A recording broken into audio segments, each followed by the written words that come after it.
Let's take a look at our pick and ban, see the maps we're rolling with, Blaze, and I'm curious if District will be in there. It will. Rise gets District through. Fair enough. Noble, though, is a great District team, but I don't know about in Phase 2. That's my only concern with them.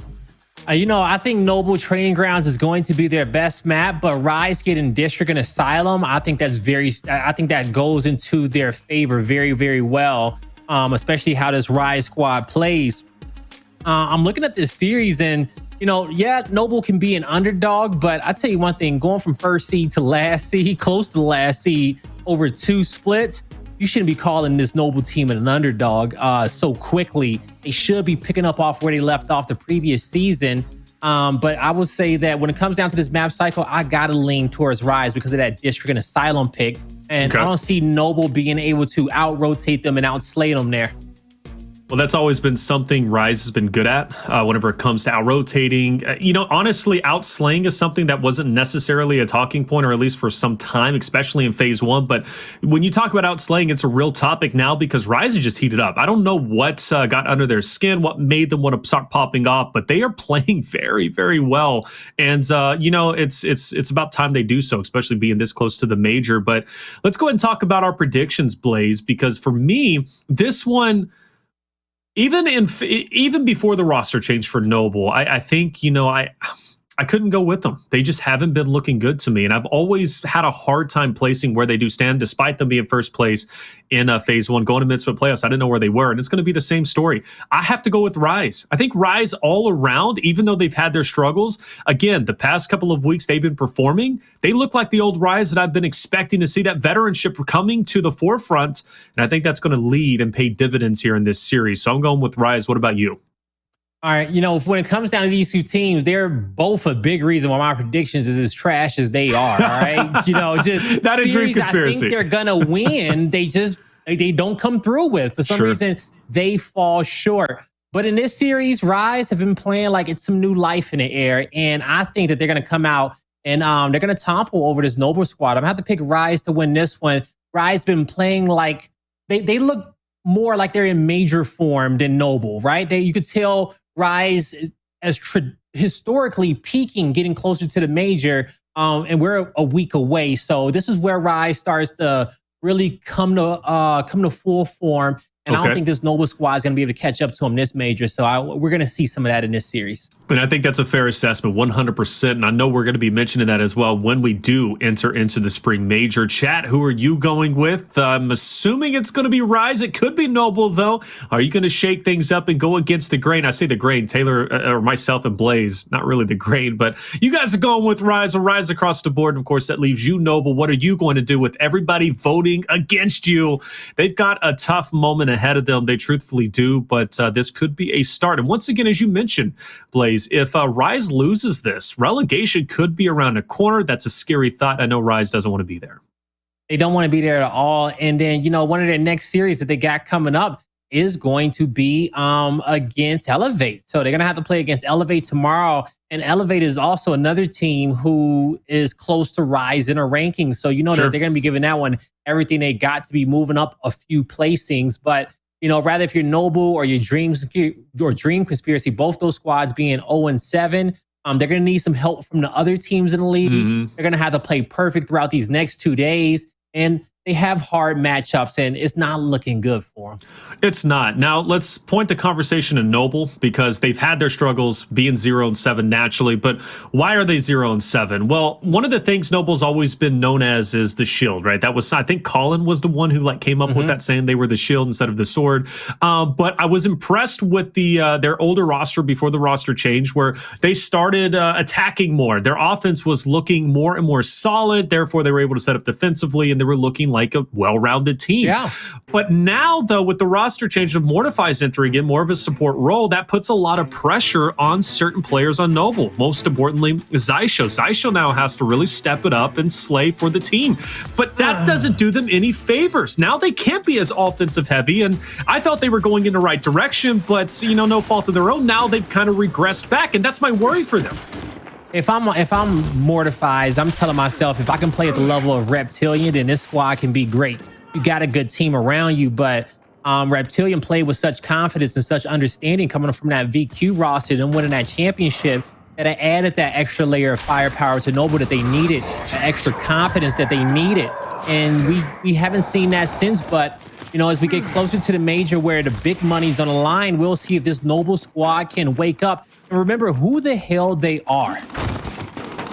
It's a big thing. First place, last phase. They can do it again. Well, they can't do it now. At least at this point, it's kind of impossible. But the biggest goal inside of has to be the spring major. Off the rip, though, Noble does take Alpha, and Bravo Rise has to find a way to push them back, retake control. It's not going to be easy, but at least downing player one makes things a little bit easier. That's going to open up a door for the overextension, and Gearries is going to be there, but Xysho with the cross is going to drop one. Team pickup is in, and that leaves Gearries once again in the same situation. How is he going to push these players off if he can even do so? Gearries with 2 in front. So far, so good for him.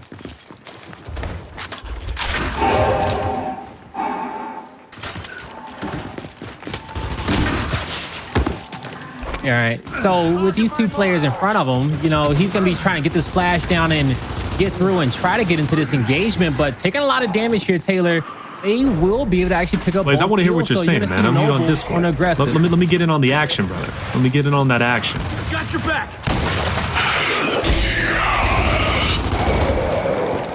Yeah, I decided to mute you, Taylor, because I didn't want you to hear anything I had to say. This was just that's dirty. That's dirty, man. What do you mean you don't want me to hear what you got to say, man? It's personal. What did I do to you? I was talking about I complimented your cardigan, bro. All right, whatever. That's fair. That's fair. Hey, I don't know if we'll be a duo much longer at this rate. Rise, though, starting to come back. Let's see if they can do so. That about 40 points, but they've got the neutral. They're getting Charlie slowly. Icy's got to hold his ground here, though. Icy definitely has to hold his ground, though. So win condition switches back over towards Rise. 45 seconds. But a lot to hold on to. They got to hold their ground. Yeah, they do have to hold their ground, but you look at the mini map. They're spread out nicely. You got 2 players in Juice, 1 player at C, 1 player at B. Our question is that Noble, they have about 10 seconds before the lead is going to change. They're going to try to hop into this B hill, but probably not before they get into an engagement with Icy. But as you see, Icy able to read the push. Him and Avexys working together well. Noble flash is coming out. The lead change is officially about to be here, but with this decap in the last few seconds, doesn't come through. And it still will be a 2-to-1 hill advantage on the side of Rise. They will have no issues closing out this round. Great attempt for Noble up there. You saw both players hop in and try to get the decap, but they took a lot of free damage when they got there, and the timing just did not work out for them. Timing definitely didn't work out. And for Rise, they sneaked that through, but Noble played that round very well. That gives me faith this could be a very close map, at least so far. You mentioned Training Grounds being Noble's, best map to play on. Well, they do have that coming up next. If they could sneak this map away from Rise, they could be in good hands. Off the rip, though, the M-bar is placed. We have some talented M-bar players on both sides, both rosters, but forcing the engagement now into one side very early on. What's the game plan here? Well, the game plan is you're going to have to 3-man rush in there and pick up that M-bar before you get another power weapon down low. But then at that point, it's going to be Avexys turf, probably fighting 1v1s between him and Icy. Mortifys goes in to try to pick it up. He's got to step back. You see some late flashes coming through from Noble, but Rise is on the attack. Nice shot from Gearries. Gets one. Can't connect from the next 2 shots, but his teammates able to find it down. 1v1 scenario. Xysho cannot take down the hot Icy. Can't take him down, and Icy's been known to get up close and personal. In those scuffles, he's great. Rushiez, though, of course, even off those initials, has traditionally been the guy to get your quick picks. But for Rise taking that M-bar and the neutral, that is a big W. Icy just needs to get away, avoid the Lancer fire. He's going to be all right. Takes up point position to angle out Lava and Mortify, who now have to really think twice about how they push this M-bar. Icy's going to readjust, though, potentially going over to the numbers of Noble, which too strong. That's going to be Gearries and Xysho looking to go for the OE potentially. So Xysho trying to put himself in position to hop into the juice, but Avexys is going to let his presence be known. So they know that this is not going to be an easy fight, but do they know it's 2 players there? We'll find out soon. As soon as this push is made here towards the center, you're going to see the B hill start to get decapped at the same time. And both players go up. First M-bar shot is missed, but Lava gets the down. You're going to have 2 players drop back to protect the M-bar. Ryze knows how crucial this is. They're actually going to save player 4, may even be able to pick up another kill in this scenario. Ultimately, the trim cap domination is coming through. Almost. Ryze gets back to their home hill in time. They protect the power weapon. They protect their home hill. But now they have to go out here and get B. I think that was a great offensive attempt from Noble to break Ryze's setup and start getting these points. And again, Noble, they need more offensive play style in their style overall. And you're right, that was a great attempt. Even so, like this, Taylor, it was a great attempt, right? But they wasn't able to hold it for more than a second before you saw a player from Ryze overextend towards a home hill and decap C. You have to defend that. You worked hard to get it, and you give it up that quickly. It is unfortunate because even if you do mention it, or you say it was just held on for just a second, Noble still doesn't have the lead. Ryze still in control, and they continue to gather more control, even picking up the fresh M-bar, or at least getting the last shot on the M-bar. Gearries is down, Voltalk in the hand. Xysho's going to be tagged up, and Noble's running out of time. 20 seconds remain, and they've got a lot of work to do. It starts now pushing through green. Lava has to pick up a couple of eliminations. You also have player 1, Mortify, who needs to be joined by Gearries to win the 2v1 on the Bravo. They cannot afford to waste any time, and they can't afford Franchis taking down any player, which they do. And it looks like Ryze is cleaning up Noble. This is going to be a Ryze round. Yeah, this is a Ryze round. They got the home hill locked in, and I think they played it fantastically. We double back towards the beginning. Ryze wins the initial. They get the M-bar. They set up Noble. They come up with a great offensive strategy to be able to get the hill at B, decapped and capped, by causing some drama towards the mid-juice for Ryze. They got it down. They had an opportunity at another 2v1. They did not clean up that down either. And some of those players end up losing their life in that juice. From there, Ryze quickly rebutted quicker than Noble was able to set up their defenses there. So it was a great attempt from Noble, but once you obtain that objective, you can't get the rest of those kills. You got to quickly be able to set up on the map. Round number 3 underway. The second battle for the M-bar about to go down. It was Ryze who won it last round. We'll see if Noble can adjust effectively and potentially get that M-bar in their hands. Mortify goes for the quick pick. Can he dip out, though? That's the big question. Gearries going to go for the bait and switch, and Mortify is gone. Great quick pick, but now you got to do something with it. Ryze still has a presence in cinema, and they might be able to get some cleanups. Mortify goes in for the poke, and that's going to be 3 down. That was a well-executed initial for Noble. Ryze not as aggressive as they were in the previous round, Blakes. Yeah, not as aggressive at all. Noble, they win that engagement. Avexys is going to trickle that flash down, stun both players, give them an opportunity for some free shots to stay alive. Knowing that he's hunted by 3 players, he gives that information towards his team. 3v3 down low, 1v1 up top. Actually, a man advantage for Noble in this fight, so they should have no issues getting this home hill. But player 6 is going to have to make a difficult decision to make this push. Great dodge on the M-bar shot. His main focus was the decap, but he gets out too soon, and he's losing crucial seconds. But the decap was there, but did he buy his team enough time? Avexys won't make it to this hill, but player 8 and 7 soaking up the Lancer fire, being there for each other on a revive, but the pinch finally comes through, and Noble should be able to close this round out. I see. Oh, I was about to say, can he make a move? Player 6 is there. Mortify is going to be peppering him in the back with the Lancer. Job still being made very difficult because these individuals from Ryze continue to pop up and get a touch, but it's not going to be enough. And even if they do take control of that hill, Blaze, you already saw the scoreline. It was a bit out of control for Ryze at that point. They would have had a lot of work to do in a short amount of time. So good on Noble. They take a round finally, and they stop the bleeding momentarily. But Ryze, I expect to be much more aggressive off of this initial and go back to their initial that they had in round number 2. It worked well. They met them head on. They have the gun skill to take them out. You even complimented on their gun skill during the pre-show. So I expect that to work in their favor here, but don't expect them to take a step back like they did in the previous round.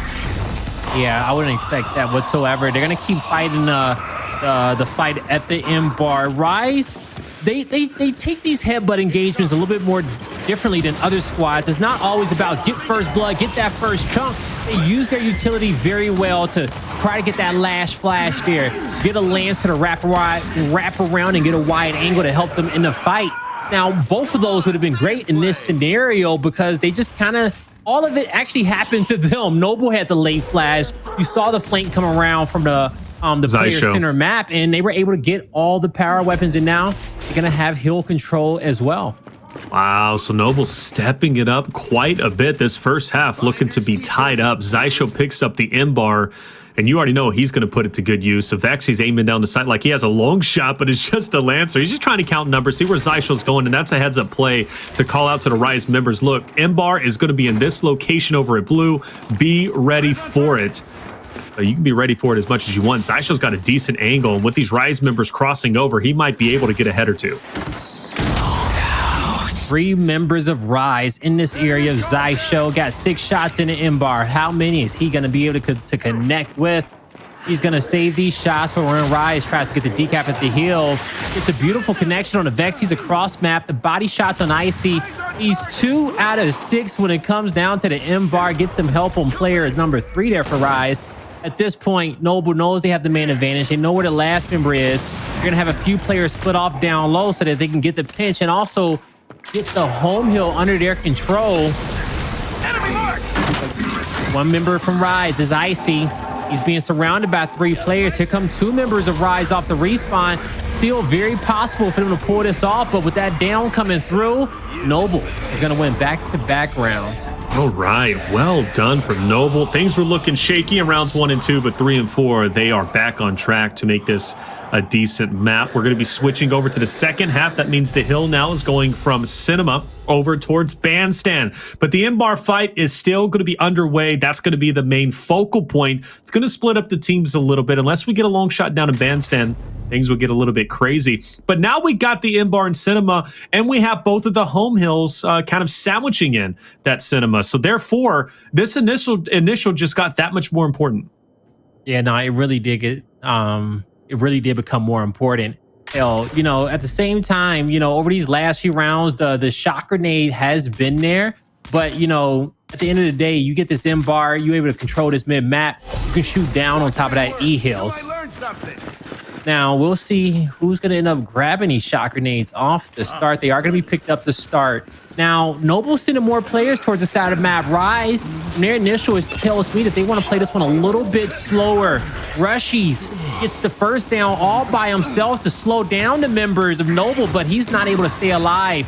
And even though it looked good to start for Rise, Noble is quickly able to capitalize off their numbers on this side of the map. Now, I will say that the 2 members of Rise that was down low did a fantastic job pushing towards their home hill, pushing to the E-hill, and being proactive as their teammates were getting slayed at the M-bar. Xysho trying to get that angle on Avexys. He jumps through. He's just trying to get this M-bar out of the way if he can. The domination just about slips through. Bit of a Mr. Krabs. Rise unsuccessful in getting it. But either way, though, the job was effectively done. Now Noble, they're going to be at a 30-point disadvantage. Do they get the power weapon? Yes. Do they have control of the map? No. Rise starting to clean up more and more of Noble members. Fran needed that 2-piece, but either way, it's going to be all right. Lava now has to force the issue onto Icy, and he's got the angle. It's not going to be easy, and Lava is going to be down and dusted out of the way. Rise continues to hold on to control.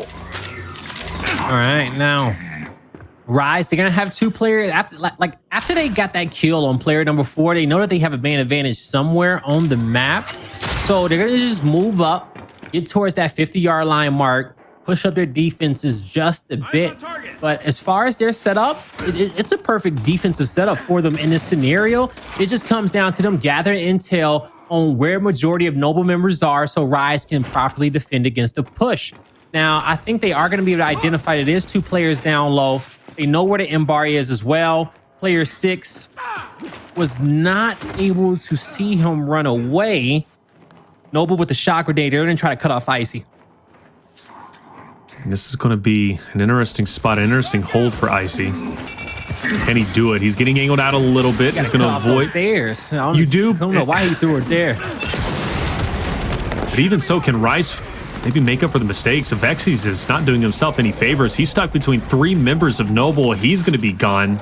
And Noble's making a great attempt to potentially take this round. Rise might stop at around the 244, 245 mark. Fran needs to pick up at least 1 or 2. That shock is big. That actually might give enough time. That's the GG shock right there. We saw this last week. I think it was Crack that we were watching. It was Crack versus, it was Rebel versus someone else who they played. And Crack had an opportunity to win a round, but he just didn't drop that shot grenade in time. And they end up losing that map number 1, and that's what kind of put their back against the wall for the rest of that series. But we saw something special there when that comeback for Rebel. I swear I've seen Crack miss so many shocks. Keep the shocks out of his hands at this point. I know Crack is good in town, hold him. You could just hold him for a little bit too long, and you're waiting for the perfect moment so you can get just get the maximum use out of it. Mm-hmm. It comes down to just trusting your gut. Just toss it out there. Just throw it out there, man. Yeah, throw a Hail Mary. Okay, but it happens sometimes. It happens, man. Well, what's happening here? Rise has what, the 3-2 lead? No more power weapons on board just yet. It wouldn't surprise me if Noble puts something down on Bandstand, but they really can't afford to do so because of the M-bar placement. They're a little bit further behind in the weapons. The shocks are going to be the most important thing naturally off of this start, off of this initial. Mortify once again trying to go in for the quick pick. No shock has been thrown yet. Finally it's out. Mortify is on the ground. But Gearries going to get the cleanup, and this might be a disaster for Rise. Icy fighting for his life. And even getting the trade here would be huge, but that's going to be Gearries. He needs to take down Xysho. Hits a nice shot into Gearries. Not going to be enough. Xysho's going to be able to position himself. But just like the last round, though, Rise will take the 2-1 hill advantage. So that comes down to those two players playing mid-map and being very assertive, tapping an E-hill, threatening towards the center. And so even though Rise does not get the M-bar, their defensive setup is still very, very strong. Now, how is Noble going to break it this time around? We saw them wait to try to make a play on Icy with that shock grenade. Didn't work out the previous round. This time, Avexys is the focus. He has a sweet spot in the corner, and you see the Lancer fire coming from Fran as well. And it was a beautifully set up play for them. The body shot. Will it be enough? They'll still be in pressure. And a bit of a misroll, and he's out of the way. Get that M-bar out of here, Rise says. And they're actually going to be trying to get on all 3 hills at the moment. Player 9 is going to be in a 1v1 against Mortify on the other side of the map. He's going to back off. Well, no, he goes forward. Excuse me. Mortify is out of the way, and Avexys is looking to put on a clinic here, using the Noble Boys as bait. Fortunately, it doesn't happen, but wasting that time, forcing Noble to fight for their own O-mill. That gives more points over towards Rise. They win in 45 seconds. All right, Rise, how are they going to defend against this one? They're going to have these players trapped on the left and the right. Fran's doing a good job baiting himself, giving free shots to his teammates. Tosses a flash in to help the cause. Now, Icy wins his first 1v1. Lava gets the double kill. Mortifies, comes through for the capture at E. Now, Lava can focus on putting pressure on top of the home hill. Rise still wins in 45 after that E hill getting decapped into Noble's favor. So far, Rise is feeling comfortable with their positioning on the map, at least comfortable as they know that they have their home hill locked in and they have sights on Juice, but Rise is still going to try to probably break out and make a play for E. At this point, actually, no, Rise, they're parking a bus. The bus is actually 100%. It's got a parking boot on. It's got a parking boot on. You're not going anywhere at that point. The shock is in their hand. That's what it was. That's what they felt comfortable with. But was it thrown a little bit too early? Noble should still be able to get a touch here. The shock is out of the way. They're going for the break. 5 seconds separate Rise from a victory. They need to get these boys of Noble out of the way. The decap is in. 2:46 where Rise will stop. Xysho picks up one, and that should be the round. And like I said, the shock thrown a little bit too early, and it gave just a small window, but a window nonetheless for Noble to get the break in time and take the round win. Now, I don't want to say that he could have saw some indication that his opponent was about to push, and so he tosses his shot just for safe measure. We just had a conversation about holding it for too long, right? Sometimes you just see some type of movement where you're like, I gotta get it out now before they come rush. But after the shot came through, he got M-barred, and we saw big plays from Noble. And Rise parked the bus, and they lost the round. This is a story that we've seen before. And I know Rise hate they lost that one because those are the rounds they feel so comfortable in. When they lose them specifically, it's very demoralizing. Any team in that scenario is very demoralizing. We have seen that happen way too many times. That's why I always get nervous when I see any team. I don't care what caliber they're playing at. In that scenario, I was like, surely not, right? I think Rise has it. I think they'll be okay. I think that's a smart play. That's how I was feeling. But my gut even told me that player at the bottom portion of the map should have been harassing that E-hill just so that it wasn't a clean fight on the home hill. It needs to be messy a little bit. The defense don't have to be that strong. I agree, and that's why I like offense as a good defense. Somebody pressing for that E-Hill forces Noble to react to that, and it makes it more likely for Ryze to maybe lock it in. But hold up a second. Icy's gone. Mortify gets a shot right in front of Gearries, and that's going to put him out of the way. Ryze, of course, sticking to the classic 2-1, despite them giving up the initial and the M-bar. What is giving up the initial if you don't give up the point lead? So for all intents and purposes, Ryze does win it, and it's Noble once again who has to fight back, but Mortify is connecting shot after shot. Well done. And yeah, he's going to have to connect with this. He's going to have to hit with these weapons. Well, hit with this M-bar, because that was Noble's objective off the start. Get the power weapon, use the power weapon to get the neutral hill. And I think they're doing that very well. But Ryze knows that just the focus fire with their Lancers is enough to hold this E-Hill. But if they can get a short lead to start, they can use this lead to comfortably rotate around the map, put them and set up for some great offensive plays like we're kind of seeing now.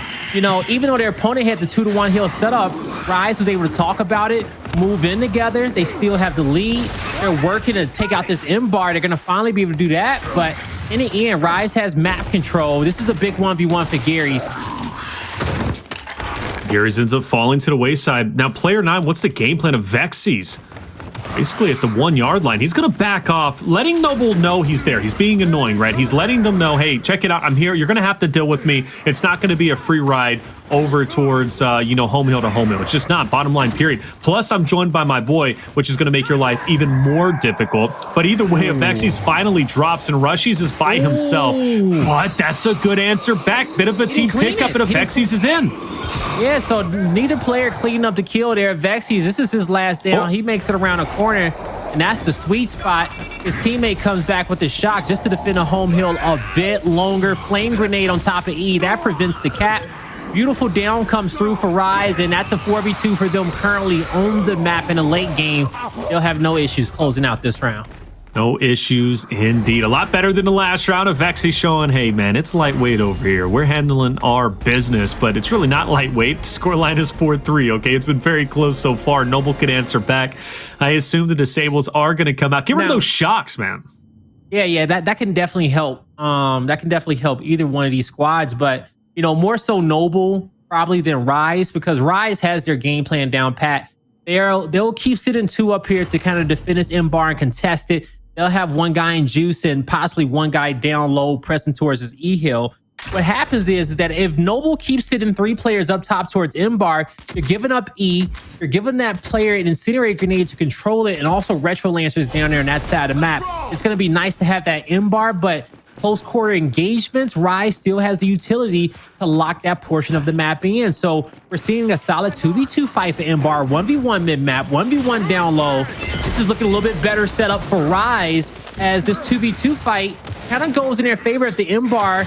Both flashes will land simultaneously to get those stuns, but not enough damage coming out. Fran loses his 1v1. Incendiary grenade goes over towards Noble. They win the fight mid-map. It's only a matter of time before the pinch comes through on Rushiez and Icy. They're trying to take control, push forward, get these kills before help comes, and they will have to time themselves out. All power weapons in the hands of Noble, and they're looking to send us to a round number 9. Yeah, and 7, he was sprinting as fast as he could over to E, but it's just not going to be enough time. And Noble wins a decisive round to send us to round 9. And where it all fell apart at Blaze, you actually said this just a little bit earlier, that mid fight once again not going to the way of Ryze. Noble's been doing a good job for what it's worth in the mid battle, and because they win that engagement in the middle, I believe against Fran and another one, or a Fran and Avexys, I do believe it was, they were able to then collapse down on Cinema. You mentioned Icy and his teammate forced to make a move, fight it out, but they ended up dropping. Once you're 4 down, it's going to be tough to take that victory. So at this point, Ryze, you know, they were up. Now they're all tied up, and they can't let that pressure get to them. I don't think it is, but at this point, things just got a lot more serious for them. Yeah, very, very serious for them. Now, we are about to see more incendiary grenades on the map. It's going to be Ryze.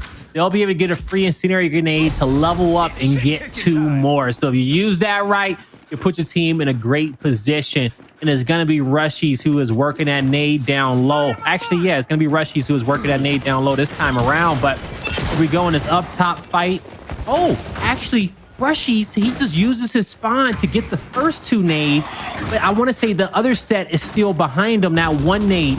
So Rise has that one to use whenever they need to. They'll keep that in their back pocket. Now, the up top fight, Icy does not have his shot grenade anymore, and I also don't see any shot grenades on the side of Noble. A few flashes, maybe a smoke, but you see Rushiez with this incendiary grenade. He blocks off his opponent. Xysho trying to bait out that last nade. He goes down, and Rise can turn this into something. Yeah, missing that incen, it forces them out, but getting the down was important. And now that's the neutral once again going over towards Rise. It allows them to set up, get some map control, but more importantly, adjust and readjust some players down low to force these players on Noble, Mortify, and Gearries in a tough spot. Team pickups there, but I see with the quick poke is going to take him down. Gearries answers back, but Avexys gets to out angle and will drop him. Rise is looking solid. This should be around for them. Lava taking down 1. That's going to, alleviate some of the pressure so far. And Rise might not feel as comfortable pushing up, and definitely don't feel comfortable now as Lava clutches up and takes down 2 members of Rise. That needed to happen, and he might even get the break on E. Yeah, he's going to have this break on E. We got teammates behind him to support him. A few of his squad mates have pressed up top towards the home hill as well. Noble has gotten control of this round, but we'll see how long they can keep it. We see that incendiary grenade finally get used for Rise.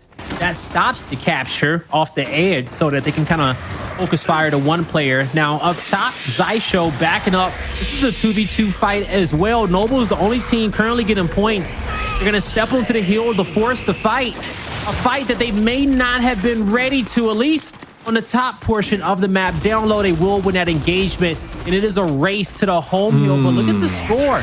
Still a very, very close game. I'm loving the adjustment here coming from Noble, but yeah, Fran did a good job not taking his own life because Avexys was definitely in position to get the revive.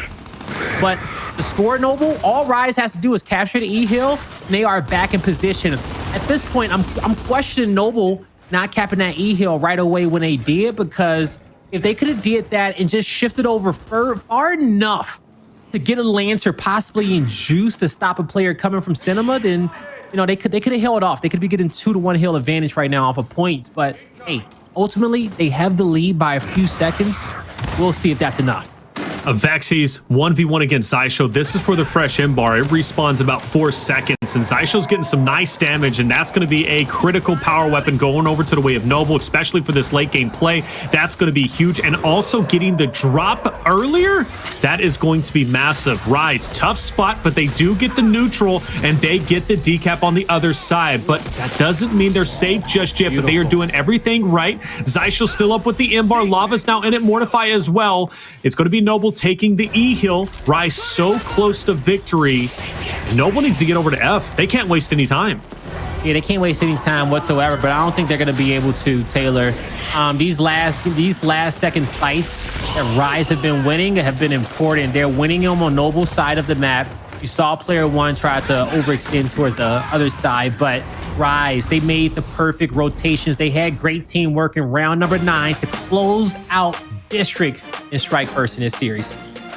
That was, I'm not going to lie, a lot closer than I was expecting coming into it. As I said, Noble, I figured to be the underdog. And if you look at the stats, they kind of are. You said, though, and corrected me, they're not necessarily the underdogs. But man, that was an incredible map. A lot to break down there. And I know, Blaze, you've got a lot of comments to make in regards to that Rise Noble round number 1. But hey, we're going to take a quick break. When we come back, we'll be hitting that recap, plus going into map 2, Training Grounds.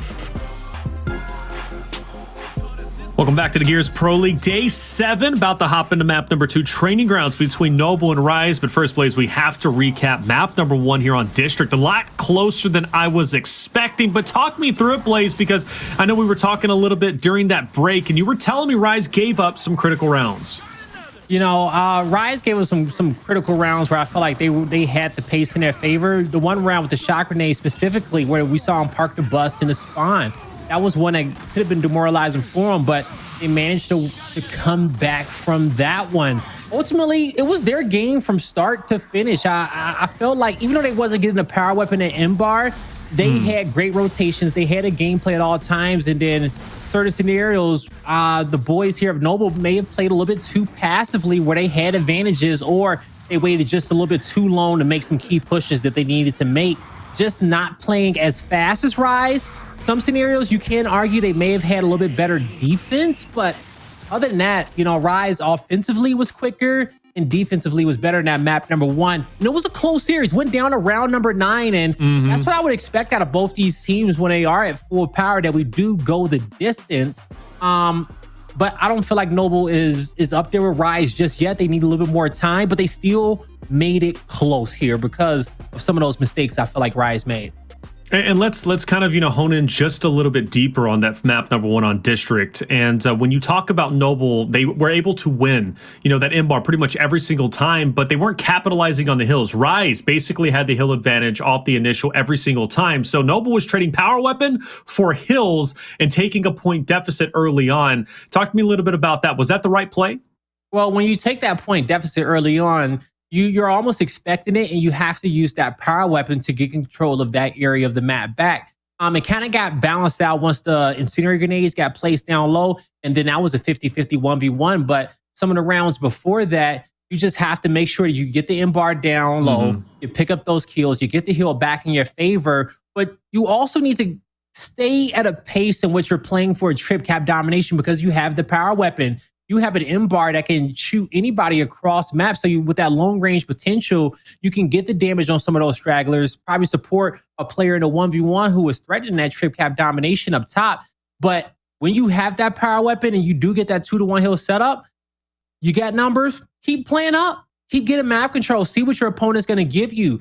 But if you don't like it, safely get away, don't rotate too late. And that understanding of fighting for map control. Do we play for the 2-to-1? Do we go for the domination? We see United play it so well, and they're always going to be the team that we kind of highlight as a reference to being able to play that tug of war battle because of all the trip cap dominations we watched them get in championships. We watched some of those players hold. They understand the timing of that very well. If your opponent's if you got 2 dead, it's something on the map that you can get by having a 4v2, even if it's not the domination. Sometimes it's just forward map positioning. You know, and that's 100% correct, because if you look at Noble, when they were winning the initial, they were consistently taking out 2 members of Rise. At that point, it was a 3v2 or a 4v2. But again, what were they doing with the numbers? Not a whole lot. They weren't taking over hills, and they were forcing Mortify, which to his credit, I wanted to point him out and get, you know, kind of highlight him. He was hitting some good shots. He was heated up quite nicely with that M-bar, but was it having the impact that was needed for Noble? I don't think so, quite truthfully. And it was putting him out of the fight. Despite him applying that pressure, Rise pressure was just a little bit better, and they were consistently countering him or taking him out. And I don't think it had as much impact as they were thinking. You're going to have some teams out there that get a double kill and say, all right, guys, set up for the 2-to-1. Just relax. We just got 2 kills. We got the power weapon. Just relax. And then you're going to have other teams who get that double kill and be like, yo, in this game, they can't beat us. You know, get them off the respawn. This is a 2v1. Jump this guy with me. It's just a different level. And not one level is not better than the other. Just a different play style. Actually, one level is a little bit better, but different play styles. There's levels of this. And what makes them feel comfortable. Off the rip, that big 3v3 team fight for Overlook absolutely goes into the way of Rise. That's 3 gone. Fran is now going to pounce on Bravo. Lava knows he needs to do something, alleviate that pressure, but he's getting out-angled from Overlook. Fran now is able to win the fight, take over Bravo. That gives enough time for Noble to get a couple of touches, but Rise, known for their Lancer fire and teamwork, you can see it being put to great use there. Mortify tries to get a touch, but the team pickups in. The domination now starting to tick away once again, and Lava, all he can do is really just stare on, try to roll in. He's not going to get a touch. 53 seconds, Rise takes round 1. You know, in the earlier days of escalation and where we had, you know, low respawn timers, the higher respawn timers, teams knew in those early rounds when they got those kills that, hey, the respawn timers were so high, it should be a guaranteed round, so they played with confidence. But as the respawn timers got lower, it was like always a 50-50 with some indecisiveness there. And that's what separated great teams from average teams, of understanding in those moments in the chaos when you can come away with getting map positioning or dominations. Now with us having a standard respawn timer at 12 seconds, it's become more balanced across the board. You see how Rise wins that initial. They waste no time. They know their opponent cannot do anything off the respawn, and they lock in round number 1. Rise is going to take the top side. Noble's going to take the bottom side. It's going to give Noble a couple more angles to be able to lance her out. Icy, though, could help Fran if he decides to go for the push on the B once again to counter Lava. But we're at more of a standstill this time around as opposed to round one where it was just both rosters just slamming into each other as hard as they could. But it makes sense for Noble to slow it down and maybe Rise as well. I think round one is, like I always like to say, a gut check, right?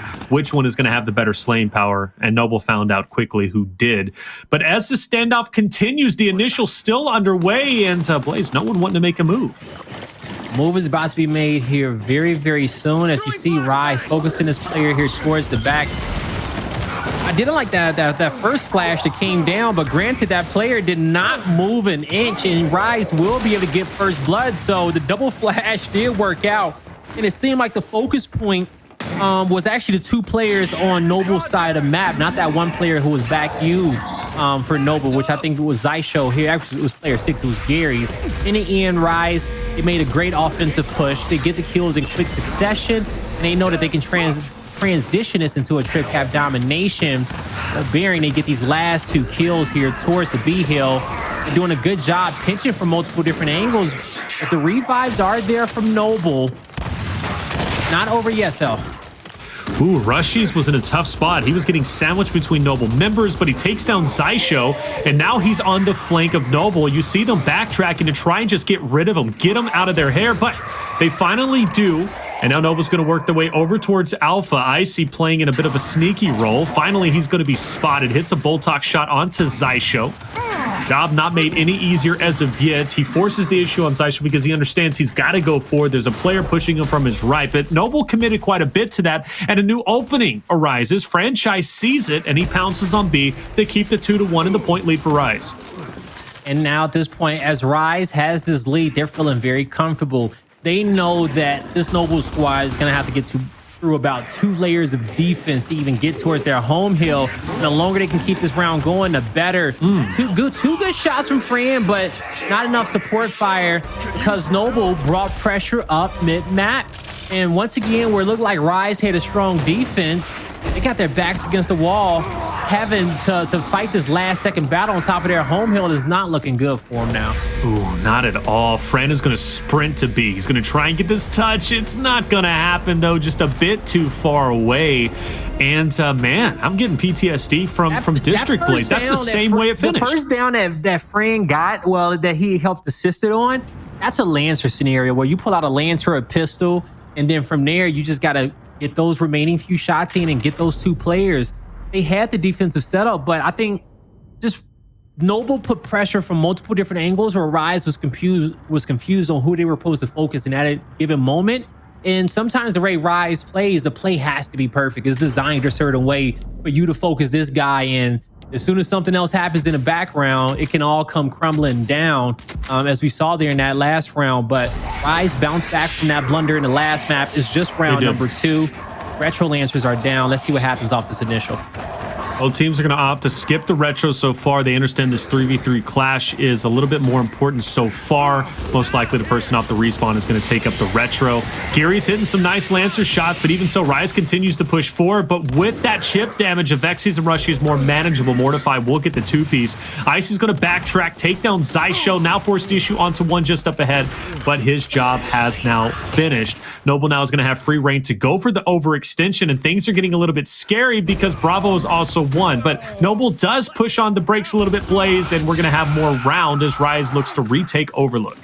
Mortifys got off to a hot start in this round. Hell, if you know Mortifys and his history in Gears Esports, he may have some he got some past history with 3 of the core members of this Rise squad. They were 1 round away from 3-peating in our first season of Gears 5 Esports. They end up losing in a final round 9 map number 5. It went the distance, but you know, ever since then, Morty hasn't really been playing since he's been a part of that squad. So playing against some of his old teammates that he went to a grand finals with, I know he wants to beat this Rise team. And they can even, I doubt it's any bad blood, but it's a lot of competitiveness in this match, in this series right now. There's always competitiveness when you're going against former teammates, right? You just want to prove that, hey, check it out. Look what I can do without you. And it may not be bad blood, but you have to use whatever you need to use as fuel to drive that competitive spirit. I know these players are digging deep for that, especially getting this close to the majors. Xysho putting that retro to use. Rushiez tries to break out either which way. He can't. Still gets the decap, but Xysho, of course, is going to be able to reclaim that just as quickly as they lost it. Rise now, 2v1 over for the Bravo Hill. Lava's going to drop. Gearries and Mortifys, though, putting Avexys down. And Noble continues to hold on to the lead. And there's no way I see Rise winning this round unless, I mean, they pull off something huge. Well, we know we had a few Rise rounds that we didn't think they were going to lose. So I know they owe Noble a few trip cap dominations as Noble's leading these rounds. Now would be a great time as Rise have 4 members alive. Their first goal is to get the decap at B, capitalize on these kills. Rushiez dodges that third shot, taking shots in the back. Can't get a clean 1v1 on this side of the map. His teammate's going to join the fight, but a little bit late. Those are two quick 2v1s there from Noble on top of the B hill. Home hill was fortified. Noble has a 2-round lead on their map pick currently, and so far so good for him. That payback for the triple cap domination is going to have to wait a little bit longer. And like you said, Noble leading the way. And you said it best, Blaze. Noble is probably a favorite, here on Training Grounds. It is their map pick overall. Noble historically has been a good Training Grounds team. But Rise does have the map win on District, which means they could put themselves in contention to win 2-0. But they've got to step it up here. And they have to find a way to win this Overlook Initial. There's 2 rounds in a row. They have not been successful in winning it. And that's giving a huge advantage, not only for the OE home hill to home hill, but also to angle out from Overlook over towards range to get Franchis out of the way and allow Lava to capture the neutral. So once again, we go for the big 3v3 fight. The shocks are in the hands, and they should play some type of an impact, but it's just depending on when they're going to be used. Now, once again, Rise is going to take Overlook control, playing more towards their right hand, and Noble, they're going to take that U side. So both squads have some control over here between Overlook and U. They split it down the middle, but not full control. When Rise made the engagement on this side the 2 rounds ago, they end up winning it, and they translated it to a quick trip cap domination. I see the same flashes coming through. Noble's going to get their shocks off a little bit sooner. With that down coming in the back, they know they have a 3v2 at top Overlook, and they're going to push the same lane together. I would have loved to see Noble get some pressure up the other side of Overlook and not make this the easiest fight in the world for Rushiez to pick up 3 and get the revive on his teammate. But hey, Rise, they had better defense. They reacted better, and that was a poor execution from Noble. Rise, man, looking solid. Like you said, Rushiez pulling off some big eliminations, and not to mention, too, he picked up Avexys. Avexys was down, but not cleaned up, and to Noble's defense, they couldn't really afford to just stand still with Rushiez up top, but just Lancer him out and get the cleanup. So Rise, feeling pretty comfortable, and I just seen a shock just get released. So did Rise hold on to that shock that entire time? Yeah, they had their shock. Noble initiated off there, so Rise, we saw them just put that one to good use. 2 heals to their name, 1 player down under their heaven, I believe. They'll be able to get this kill momentarily actually they won't be able to. Okay, so that player would have had to take his own life, but somebody cuts back for the revive. And Rise has all the angles in the world on this fight, but you see Noble just slipping away little by little. That's the power of God Spot. Forcing players out into the open just to get that angle, just to angle those players out that are up under heaven here. Oh, great teamwork from Rise. I mean, phenomenal teamwork. And like you mentioned, those 3 players, 2 of them in a God spot, forcing to angle them out. Icy kind of sacrificed himself to bait the last player out from Noble, and it worked out very well. Rise's Lancer fire has been on point, and Avexys is going to get the refresh with the shock. He's quickly going to be making his way, or at least hanging out for the time being. He might use it on Overlook, but Rise is going to park the bus for a little bit, and they can afford to do so. They understand their home hill is going to be enough, and Noble is going to be forced to try and get the break. They've done this before. Avexys throws the shock out. That's 1 choke point that's locked in. Rise, they feel good with this one. That shot grenade has both these players out in the open. Even got a little bit of damage on Xysho at the back end of it. Rise have no issues locking in this round. So far, so good. Now, it could be a 3-1 lead for Rise if they didn't give away that second round that they had, where they had that big lead in the beginning. Yep. It could have been good, but I think with it being 2-2 going into the half, you're going to get this neutral hill flipped over towards Overlook, and these engagements are going to get a little bit easier for Rise, because once the Overlook battle is won, they'll be able to just chill out on that side of the map, and they'll have the sniper rifle as well to work with. Tell you what, I respect Rise because they are one of the teams that just is not scared to throw down a power weapon. Now, sometimes it doesn't work out. One of those being on Asylum when they place it on streets. They do it, and I've seen them do it 3 times on stream, and every time they lose simply because that power weapon is placed down. But I respect the long shot. You know, Rise has consistently been okay on this Overlook fight. They've lost it a couple times, but this could benefit them greatly and could be a huge power weapon. But again, their shock usage has been so good, but I'm a little bit worried. Noble seems to be out-angling them, and Icy is by himself. Trying to back up, but he knows there's no place to run. Noble, they pick up 2 kills. Rise has a flank with player 3. Avexys is trying to time this perfectly. He gets it down, and he's in this fight. Player 3 is going to flank Avexys with these 2 players distracted. Fran not able to make much happen on that side of the map, but Avexys staying alive, getting a kill is going to give his team the confidence to be able to push in here. He tried to make the wrap shot happen, but the flash blew up at the right time. That's going to be Lava with the long shot. Noble feeling pretty comfortable with their positioning, with their spot. I'm curious if Rise, they battled for this neutral, but do they just force the issue on the OE and kind of split the forces for Noble? We'll see teams do that from time to time, but Rise with all 4 members up, they're just trying to feel, I guess, what Noble is up to. What's the game plan? And I don't think they're going to go for the OE yet. What's the game plan here, Blaze? No, when it comes down to the game plan for Noble, they just need to relax and let the sniper work on these body shots, because Rise has to funnel through that choke point. You see him hitting some shots with the sniper, but his teammates aren't aggressive off that damage. They're still playing it passively. So those players get their health back, and now instead of being sitting ducks, they're going to spring into action and take a 2v1. As you saw a fling come in from Rise, I do believe it was Fran distracting 2 players as his teammates were fighting a 2v1 at you, and now Noble's back's against the wall. The sniper's out of play, and Rise is slowly pushing up, taking these battles one by one. Morty, great attempt, but Rise is going to be the last team standing up top at the E-Hill. And Fran also winning his fight on Noble's home hill, or it should be his own home hill. Lava's going to try and force the issue, but Fran is doing a great job just working these angles, creating that spacing, and that's going to be an easy win for him over Lava. So he takes down 2 members from Noble who tried to go for the OE, and Rise might be down in points, but getting these 2 hills is going to be huge. But you notice they don't have the win condition yet. They have to get the break, and Noble is already parking the bus. I don't blame them. Rise trying to get some defense, or excuse me, some offense in play, but they're going to have to back up. They need more reinforcements, and one by one, Rise starts to fall. Yeah, and they're not going to get these reinforcements right now. A great attempt from Rise, pushing for multiple lanes, but with Noble getting out the spawn, they will be able to get the decap on the rest of these hills. Now, you know, you talked about it earlier, you know, whenever centerline power weapons go down for Rise, sometimes they, you know, lose the rounds or they don't get it.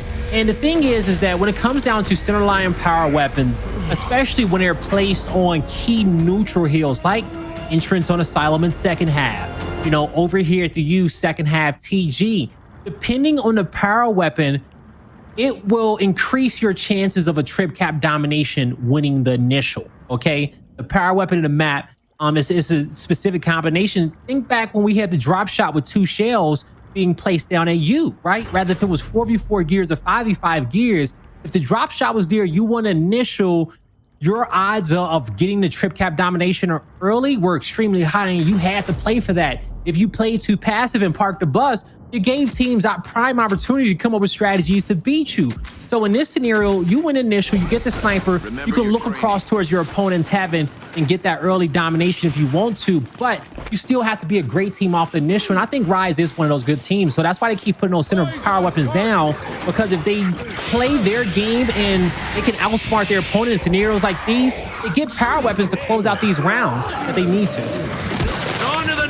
Player number 3 is going on the flank. It's going to be Fran, but it's going to be for nothing if the rest of the Rise boys don't start winning these fights. But it seems like things are going well. That's going to be 3 out of the way, and Xysho now forced all the way back. Rise is going to use this momentum to continue to push forward to the home hill of Noble. It doesn't look like they're going to be pumping the brakes anytime soon. Mortify now back all the way, and Icy connects onto the head, and Avexys going in for the break. Oh, Avexys, he needs some help, but with that sniper coming in from the back, he definitely has that long range potential there. The trip cap domination is coming through for a second. That's a beautiful back A from Xysho. He's going to give himself a 1v1 because his teammate has the other Rise player distracted. And Xysho capitalizes. It's the melee. Doesn't connect. And Rise still threatening the trip cap domination. Double Botox to the chest. Rushiez. He's not going anywhere.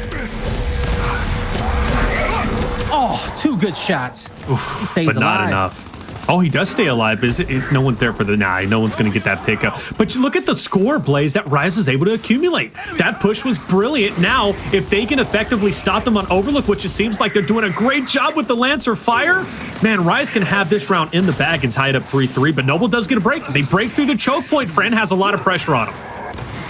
And he's gonna get down. Avexys gets down as well. And Noble is gonna get some Overlook control. New sniper's not spawning up for 35 seconds. Oh, no. So Noble is not gonna be able to wait for it for now. But you see how the comeback comes through. And it's 2 things that I want to point out, especially if Noble wins this round in this moment. They look good to do so. They're playing for the trip cap domination, but Rise comes off respawn in the nick of time to survive, capping his home hill, and now they went off 1. But a big reason of that is because of their aggression to kick off the start of this game. We've talked beforehand about having that man advantage and playing your numbers. Rise knew those players were staggered on top of the home hill. That's why they kept fighting and kept fighting. It even got to a point where they says, hey, we'll just leave one of us over here. Rushiez, be annoying as long as you can be, causing commotion. And that built Rise up the lead. Now, it looks scary for him for a second, but at this point, they can just kind of really turtle around this home hill, take some positioning, some wide positioning around the map, and win off their numbers.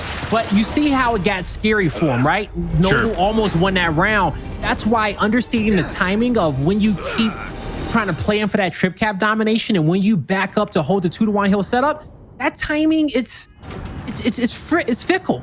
It's fickle, and it takes some of the top teams to master it. That's why when it comes down to beating top teams like E United, sometimes you guys hear me get frustrated when I'm like, why are they not threatening map positioning? Why are they not pushing up a little bit more? Because they're pretty much saying, hey, you know, yeah, we won the initial, but, you know, we're going to relax and we'll let you guys talk about how you want to beat us.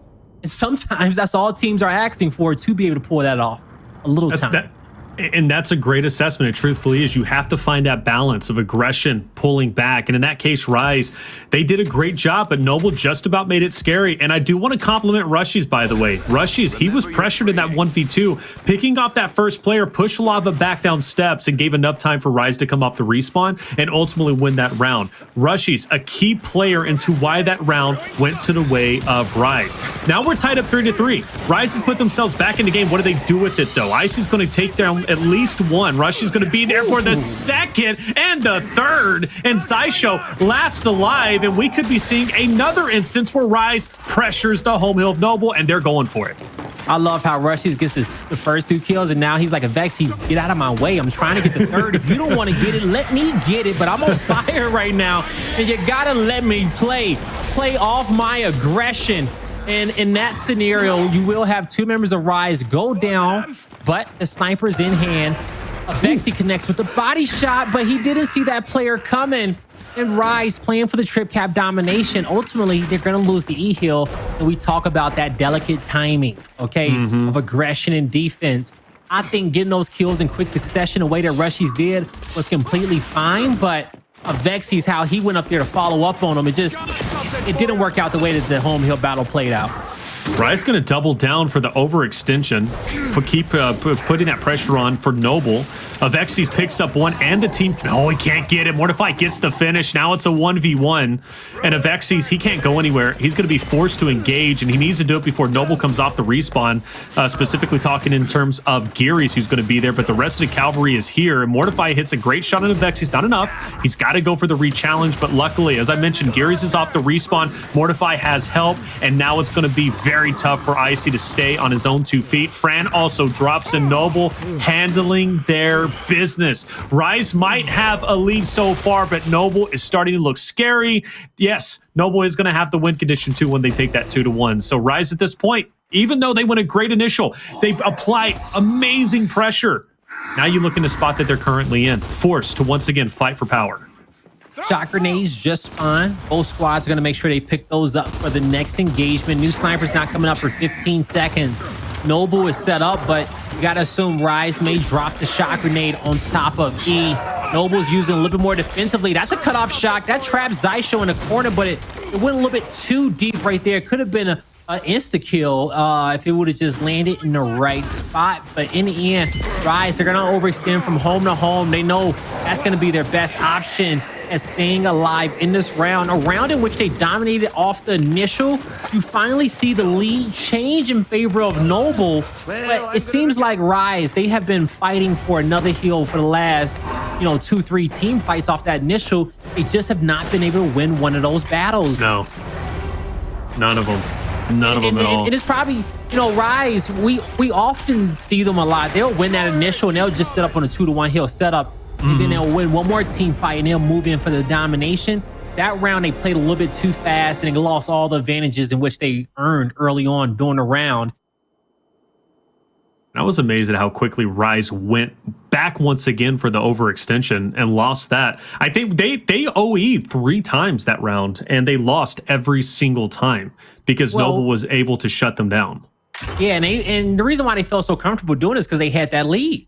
Sure. They worked hard to get that lead early on, so they knew they had the respawns and they had the time to do so. And they were trying to play fast, but it was just a little bit too fast. And then as those initials was not working out, next thing you know, you're in a late game and you can kind of see that, hey, we have no positioning on the map. They have overlook set up. We don't have anyone close enough to go push that home hill on the other side of the map. So you saw the franticness. And if they Rise has another clean initial the way that they did, I'm looking at this point, it's a 4v4 fight. So player 3 is going to flank, because I was going to say all they were missing was that home hill player kind of overextended to help him out on that trip cap. This time around, they're going to make sure that they don't bring all their players on this side of the map and they have someone else at least closer to Noble's home hill. Yeah, Fran's been pretty consistently going, either threatening the flank or going on the OE. This time, he was not going to be challenged by Xysho. Xysho does check him. At this point, Noble knows he's going to be there, so Xysho says, all right, I'm going to come in and I'm going to help out you guys in this team fight. And it seems to be paying dividends. Noble effectively shutting down member after member of Rise. That's 2 out of the way. And Avexys is going to go for a flank of his own. And at this point, Fran is in pretty much no man's land by himself. He's got a lone shot looking at him. And he also has a couple members of Noble who are going to be pushing him eventually. So I'm curious to see how Rise defends this, because they don't have the man advantage currently and Fran is gone. So that move off the beginning nets Rise a 50 or 40-50 point lead, but Noble just as quickly is going to take control once again. Yeah, that's them retaking their home hill. As Fran was being a distraction for his teammates so that they can get U control, they did make it on that side of the map, but they did not win their fights. That engagement was huge for Rise back at the U. Now you're going to have 4 players try to collapse on top of F. And this is Noble's victory push to try to win this round. Support coming from the other end of the map. The quick revive is there. Got to be scared of that sniper on the other end. The flame grenades are going to block the pathway of Rise. With Avexys on the flank, he will be their last hope. We're going to a map number 3. Yes, sir, we are. And that's going to be a Noble win. Well done. Asylum, you mentioned Rise maybe being a favorite there, but you know what? As much as we were complimenting Rise, now that I have a time or a chance to reflect on it, I'm not necessarily happy with the way they played that Blaze. And so what were you not happy about when it came down to it? You know, Rise is typically, so they're playing a lot faster. That's something that you've said, many times throughout that training grounds map. They're playing a lot faster. They're applying that pressure. And I feel the time that they applied the pressure and were staggering the deaths and eventually won that round, that was a great positive for them. But then you look at the amount of times that they tried to re-engage, go for the overextensions, or maybe they win the initial and then apply too much pressure only to get counter wiped, then to send 2 more forces back into it. In a way, it kind of looked a bit too reckless. I don't know. Maybe I'm wrong. You can correct me if I am, but the Rise that I think is the best Rise to, kind of have a look. You look at whenever they were the most successful, when they paced out the rounds, they've used their team fire to their advantage, and they played in a controlled fashion. Now they're getting overly aggressive, and even though it may work sometimes and allows for flashy plays, I don't think it fits the play style of what Rise normally does. Well, so this Rise team has been trying to evolve from the best version of this squad, which we may have probably saw during the last major, right? They have been trying to get better. And one thing that comes down to it is that balance of aggression and defense. You can go back to the 5v5 Rise Nation squad.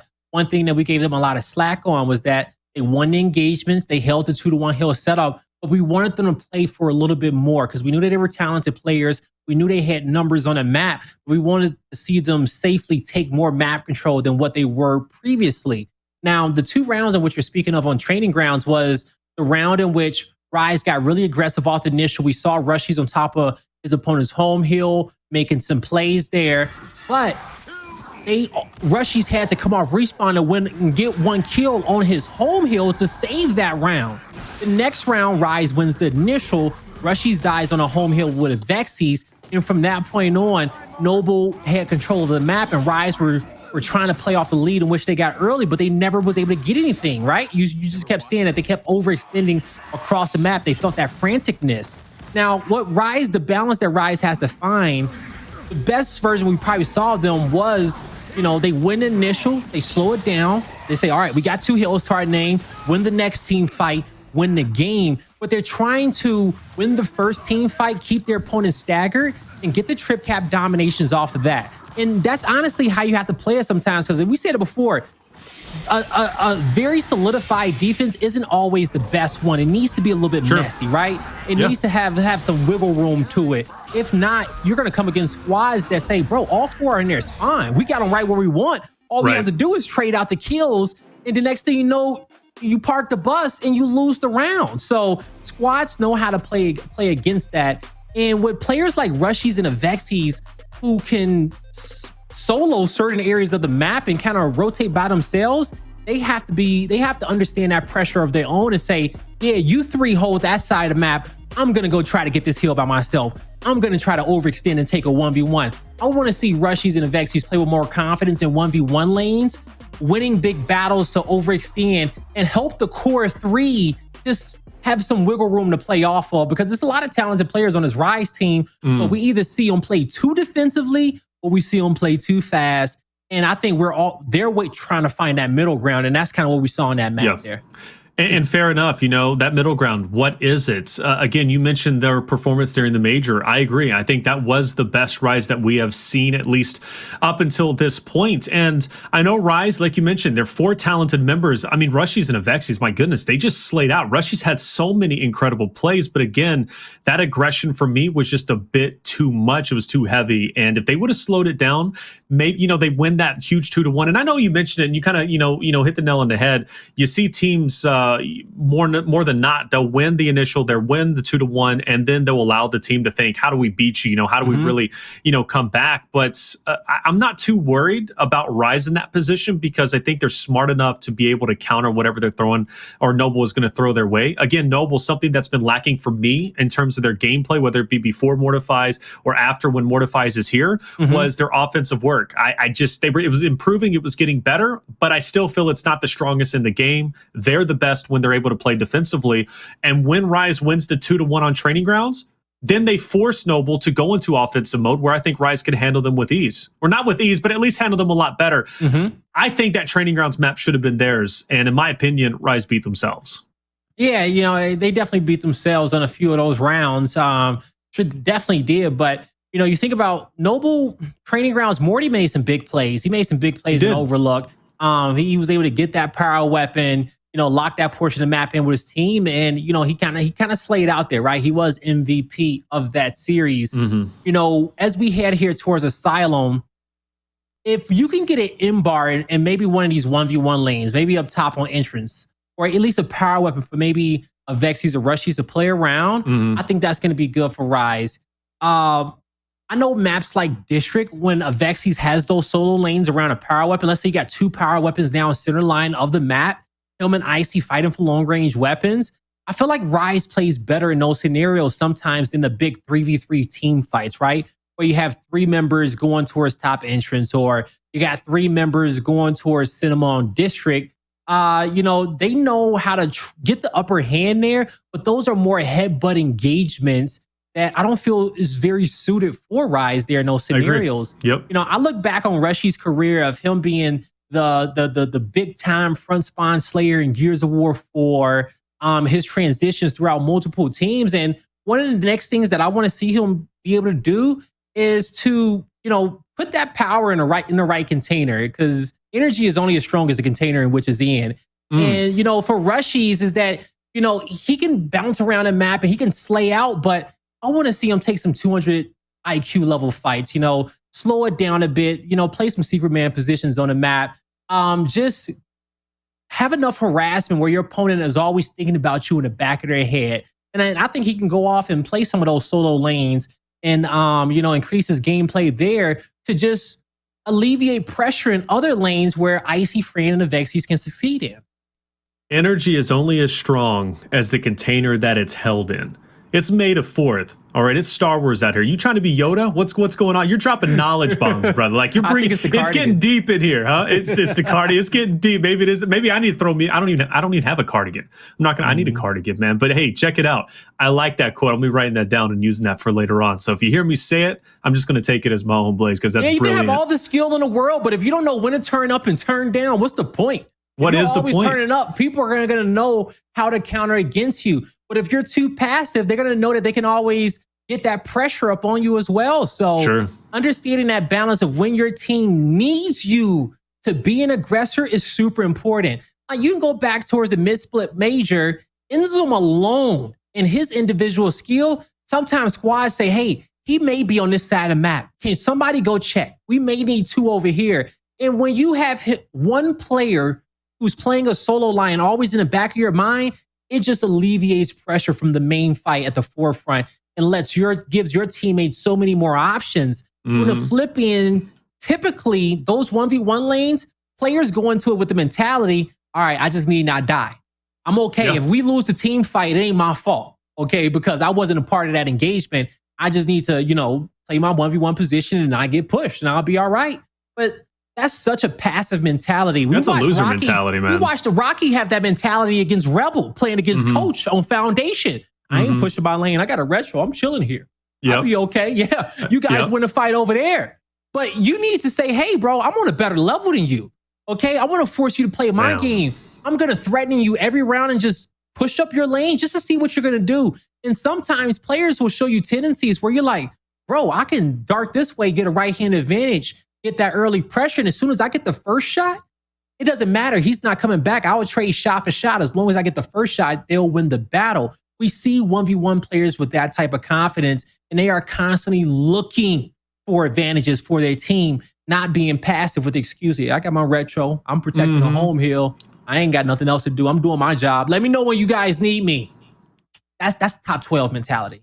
That's loser mentality, in my opinion, man. And I know none of these teams want to be top 12, right? There's 12 as it is. They do not want to be bottom of the barrel. They want to be at the top. And you know what? It's not even just the retro or the 1v spots. I've seen it time in and time out with the long shot or an M-bar where players just are scared to make a move because they don't want to lose the power weapon. And fair enough, I don't expect them to be up-Aing everybody or getting wrap shots because you do have the power weapon, but I do expect you to be rotating through the kills. You should be looking for kills to assist your team and not be scared to even shoot it because you're scared of missing a shot. A body shot is just as good as long as your teammates are capitalizing. So I agree with you, man. You got to have that winner savage mentality, and we need to see a little bit more of that come out sometimes for certain rosters. Not necessarily Rise. It's not necessarily Noble, but for certain rosters out there. And it's a general, compliment. I would say in Gears of War, it's more prevalent than any other game of having that Slayer's mentality kind of across the board and being proactive. You can probably look at other esports and say that, yeah, these squads have a great balance between kind of like, support players and, and IGLs, and they got this one main super sayer on the squad. And, we've broken teams like that in Gears of War plenty of times before. But I will say that when it comes down to our top 4 teams at the top, every player on that squad has that mentality that I can take this game over. I'm about to go find a kill. We have these guys staggered, keep slaying out, because we used to play Gears of War without objectives. Okay, the objective was you getting power weapons and you finding kills. That's right. Slaying was the objective in execution. And so top players still play with that, even with objectives on a map. And it just makes them that much scarier, having that focal point of the objective, like a heal to play around with that slaying power. But, the best Gears of War players in the world are very assertive. They know where to find any little advantage to snowball that into a victory for their squad. And if you're not looking, if you're always turtling or playing too passive or hoping that your teammate's going to do it for you, you're only going to get so far. It's 100% true. And you also have to think about this as well, man. You got to think about that aggressive pep talk whenever you lose, okay? Remember, you said that best, all right? You just got to come in with that aggressive pep talk, aggressive compliment. You look good, man. You look good. You're going to play good, okay, Blaze? Because I can only imagine you as a coach, man. There's a little cyborg coming out.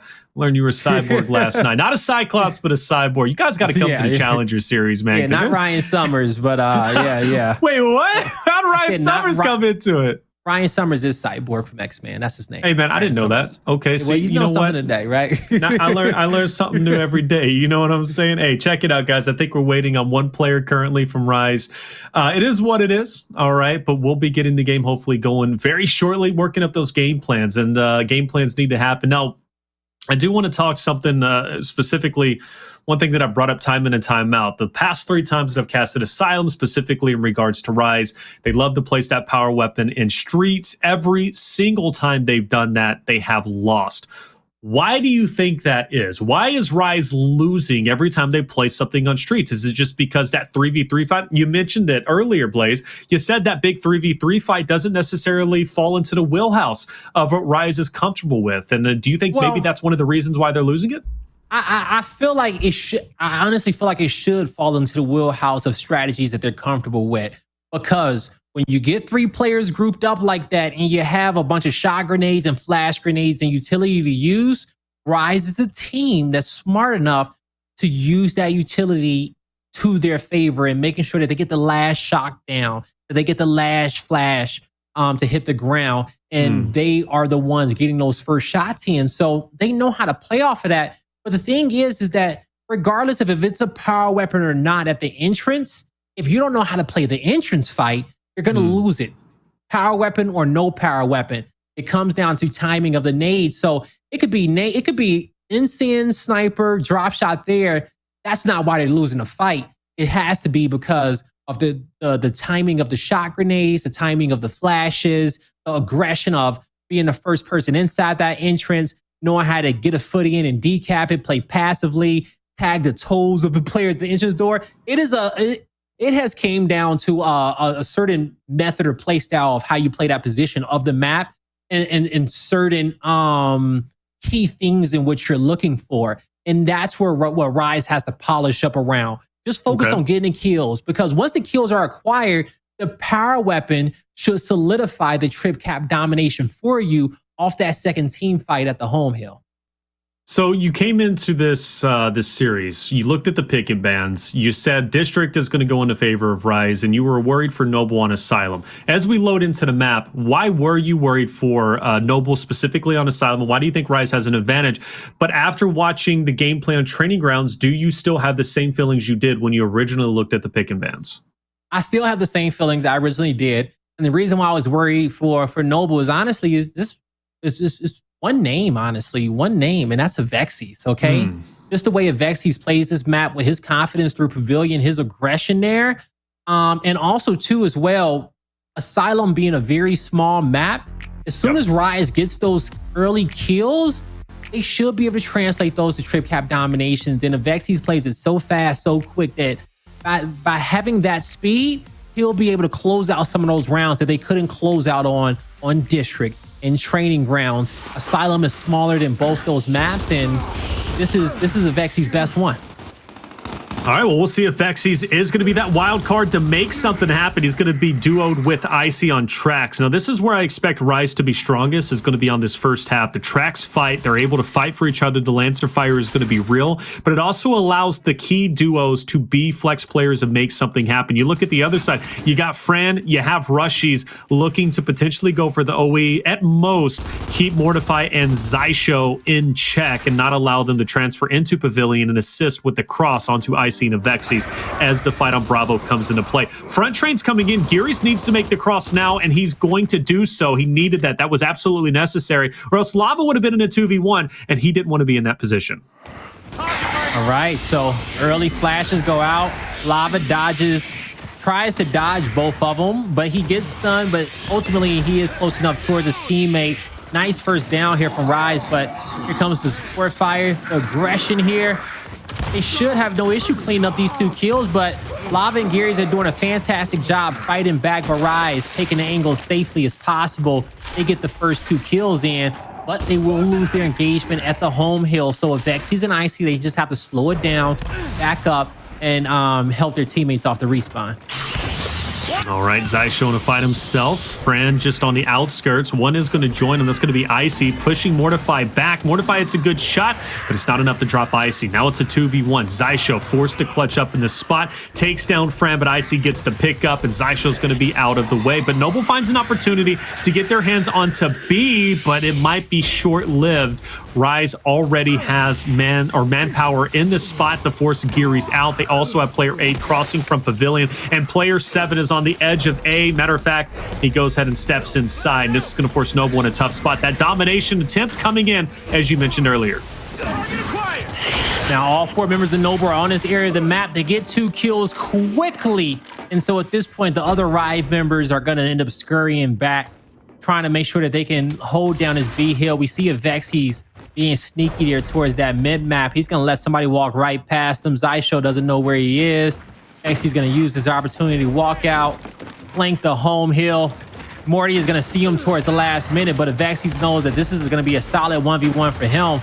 Ooh, what a play to take over the game. Even though Fran, he waits 2 seconds, Fran is going to be there for the Lancer, but Avexys says, that's lightweight. Mortys, this ain't your game, bro.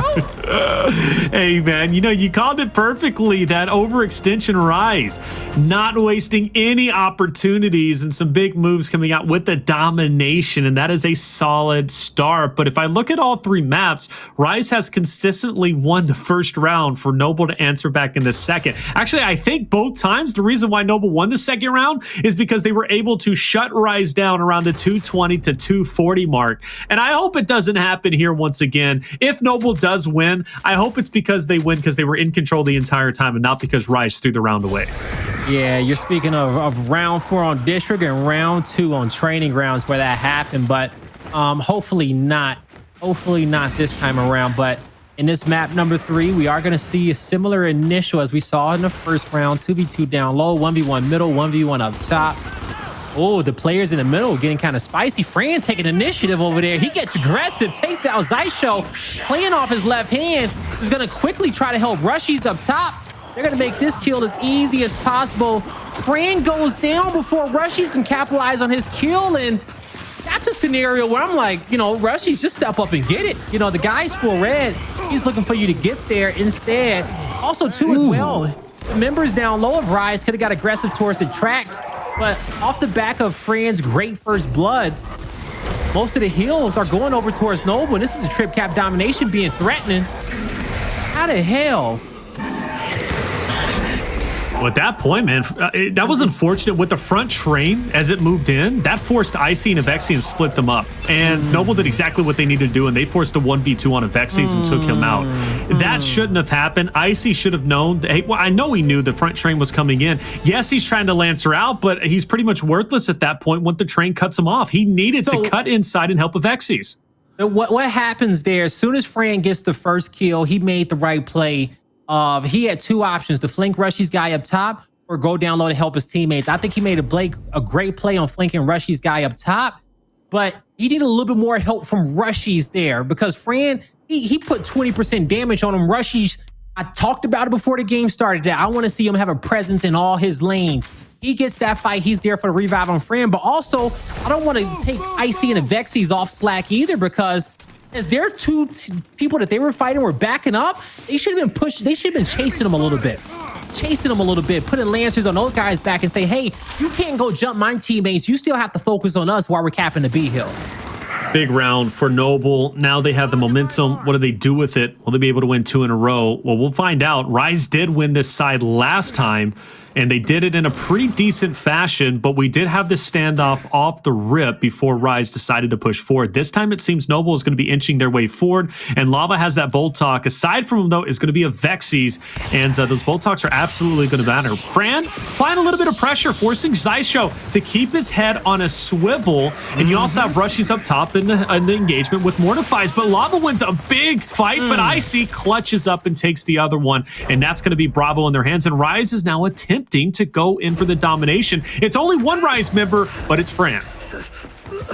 But he knows that he lost Rushiez on the top end of the map, so he's doing a great job just playing his life for now, trying to get some good shots in on Xysho. Now would be a prime opportunity for them to get in and catch Xysho on the way out. He's too far back in the corner, but he got the kill that he was looking for to take one to the grave and keep it a 3v3 on the map. You see Icy's gonna fall down towards B.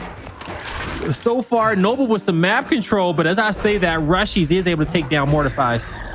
And the overextension too, to keep that 2-1. Rise is down about 20 or so points. They're going to be able to clear that gap, especially if Rushiez sticks this and is able to take down Xysho. At that point, things could get tricky for Noble, depending on how this fight on Bravo goes. It is going to be a 3v2. Rushiez is stunned, and he is gone. Xysho played him like a fiddle. This is going to force Rise up. They're already getting the decap. Noble trying to hold their ground. Gearries is down, Buddy's back up, but Lava is now out of the way. Mortify forced to join into the mix, but Rise gets what they wanted. They get the neutral. Yeah, they are going to get this neutral hill. Pressure coming in through the mid-map. This Lancer Fire from Xysho is being a nuisance for Rise. He gets the double kill, can't make it a triple. Rushiez is able to get one. Nice flash, but his roll route there is not going to be good for him. It was a difficult spot to be in. Morty finds a double kill of his own, and now all 4 players of Rise were down. They know the next 2 are coming off respawn. Staggered in duos. 2v2 fight being won this time around, but the revive needs to come through. They got another 2v2 fight to win for the round. Big team fight. If Rise can get out of this ahead, this could be 3 down for Noble, and Rise could be off to the races. With the score line being so close, it's a very close round, and this means Rise can still come into it. Noble's forced to back off, but Rise is in hot pursuit. They understand the score line is very close. They cannot continue to sit behind. 10 seconds separate the two, but Bravo is being locked in for Rise. Beautiful shots in from Lava, but Rushiez was able to get the kill on Xysho and get to the heal. Avexys is still in position, and that's a scenario where Rise is actually going to win because player 7, the king himself, Icy, gets the decap at B. He's going to get the decap at the home hill. But B, no one's able to cap it in time. Icy can't make the perfect play. It was a great attempt. Oof, it really was a great attempt. It was. It really was. And, you know, in that moment, Rise did. I mean, they almost did it. He should have never left B. I'm like, hindsight, he should have never left the B hill after the cap. Only because even though he overextended and he got the decap at his opponent's home hill, what was going to happen was that his opponent was going to decap C. But at that point, Rise already had the lead. So Icy just needed to defend the B hill because that was the hill that got capped. That end up winning the round for Noble. And I know he's going to go back and watch this and say, all right, bet next time it won't happen that way. And the only reason why he did that, Blaze, is because Avexys died on entrance. And if Avexys doesn't die there, at least get to trade. I think Icy stays there, but because Avexys died, he's like, maybe I can get to A and still save the round. But I agree with you, Blaze. In hindsight, that wasn't the right play to make. Yeah, he just had to win one more 1v1 at B and he would have won a round for his team. But, you know, that's a hard play to recognize in these moments. That's why having perfect practice and scrim is everything. And this Rise roster should know very well about perfect practice.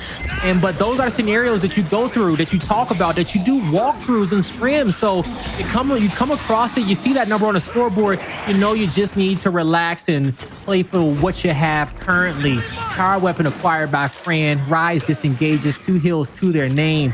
Let's see how they're gonna play it.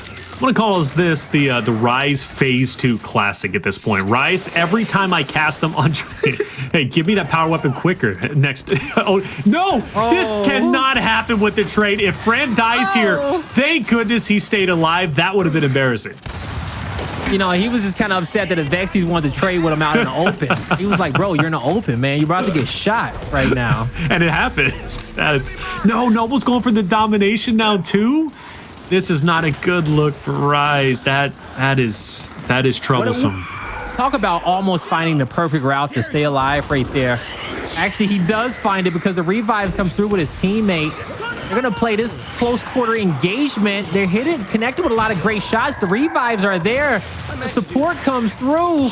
But it's 3 members of Noble on this side of the map. The other Rise members are, you got Rushiez sitting towards the back supporting them. You got Icy down low, having to fight the 2v1 on top of the B hill. Neither player are able to get into that engagement and help their teammates out at the pavilion side of the map. But ultimately, their home hill is protected. They're down by 40 or so points. And now will be the time where Rise is coming up with a strategy to make a final push in the late game to win this round. I'm happy Rise is still in this round, to be honest with you, with how disastrous that trade-off was and how well Noble was able to capitalize in that moment. Rise has a lot of work to be done. Getting the decap on B is just going to be the start. I don't even know if it gives them the win condition with how much Noble is leading. We'll find out very shortly, and it doesn't. So Rise has to get the decap on the Charlie while also thinking about the second M-bar, which will be coming up, I believe, in actually it's up. So now the fight for the M-bar is there. That's why you can see Avexys setting up along with player 9 going down low.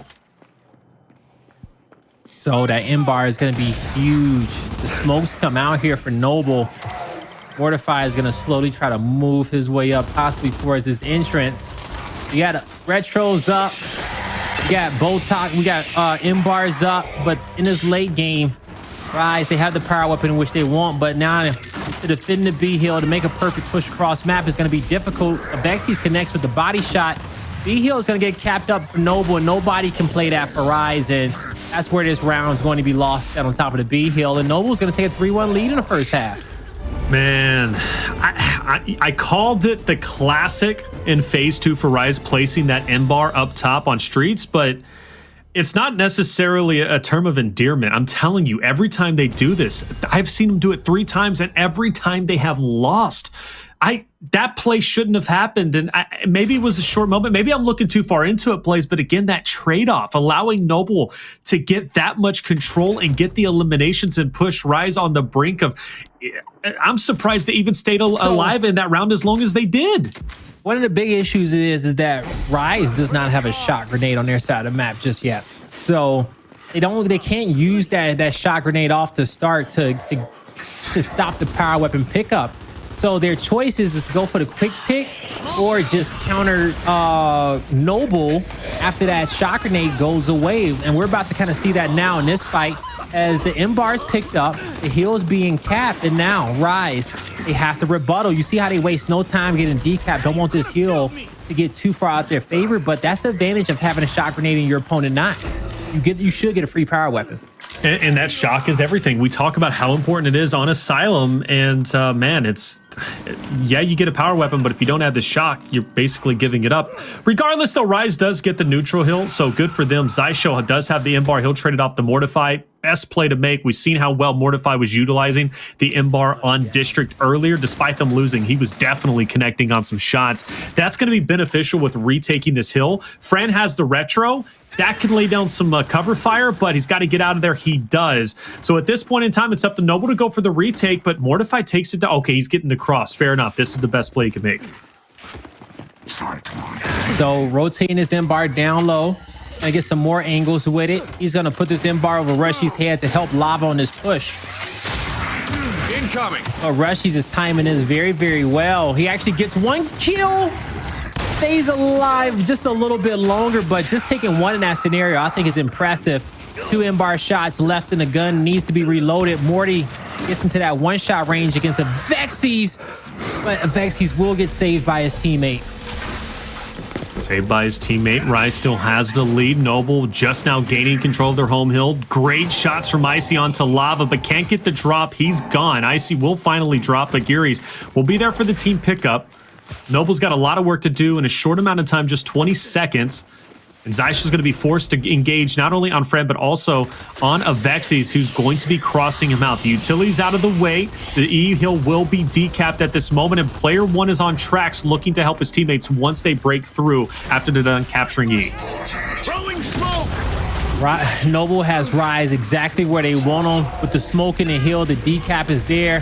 Mortys comes in for the save. Ryze should be able to get both these kills, having a Retro Lancer in hand. They stay composed. They pick up 3 kills quickly. Now, what are they going to do with this intel? They cap their home hill. Fran's going to mark Xysho. New M-bar should be up currently. We'll see if Ryze can get it.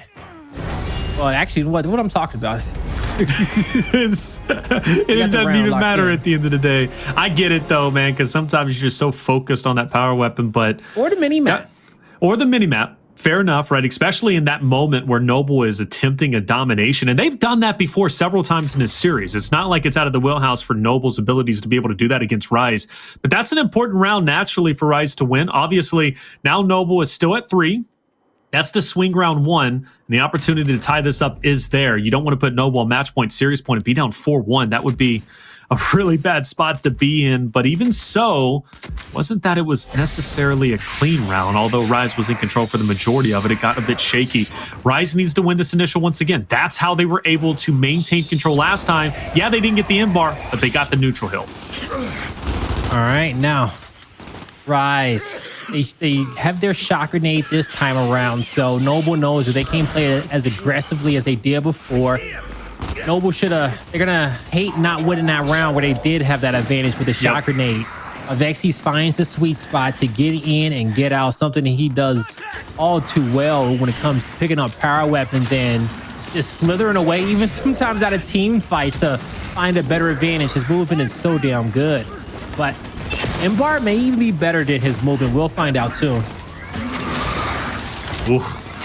Flicks just to the left of Gearries, doesn't connect. Xysho now.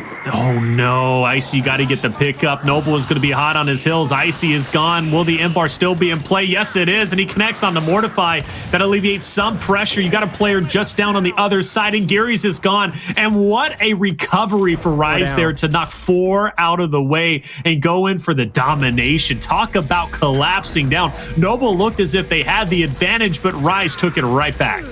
Yeah, they took it right back. You know what, Avexys was almost like him going down was honestly the perfect win condition because that baited out Noble. And I do believe it was Icy they were aggressive on. Whoever that player was in the corner, they had to hold off while Avexys was getting revived. Could have been Rushiez in that position, but he did a good job getting that down, and Avexys was able to get up, and it was enough commotion for him to clean up the rest of those kills. So going down in that scenario was not the worst thing in the world for Ryze because Noble had a little failed attempt at that push. Yeah, they were really focused on taking Rushiez down. If you saw at the start, he went into entrance, got the quick pick, he got out, and they wanted to get that M-bar out of the way. And like you said, sometimes you got to turn lemons into lemonade, and that was a case that Ryze was able to do. That's a great example of it because, again, they looked like their back was against the wall, but they made it happen. That's composure. Very well done. 2 players from Noble go to tracks, and both of them look as if they're fighting for the instant. This gives a man advantage to Ryze. 3 strong to push it on the E early on. They don't take it, but they do bait out the first shock. Even if you could bait out the first shock, it's gold. You bait it out, your opponent doesn't go in. Now Ryze knows that they have the advantage. As that shock is still up, they can get the power weapon and cap the heal without any issues. Fran is going to choose to get the power weapon. Get out! But the flames prove to be too much. Beautiful by Mortys. And this is going to allow the boys of Noble to be able to push up, cap the E heal, but M-bar will not be in play. But even so, Noble's okay with that because they do have the hill so far. Gearries, if he can get a trade, that would be massive. And he's doing a great job with the help of Mortify. He's been popping off first the instant, then the Lancer fire, and Xysho picks up one in entrance, and Icy can't go anywhere. He's angled out and he's gone. Noble's not going to slow down. They're going in for the domination, and they need to. That's 4 out of the way, and Rise is going to be playing catch up if they even get a touch. The only one who can is going to be Avexys, and he can't. And that's going to be map point, series point for the boys of Noble. All right, Noble, now it is time for them to close it out. Both squads have had kind of similar rounds over the last 2, winning that 3v3 team fight up top at entrance and quickly transitioning that to a domination. So we'll see if it happens again. Both squads having their shot grenades.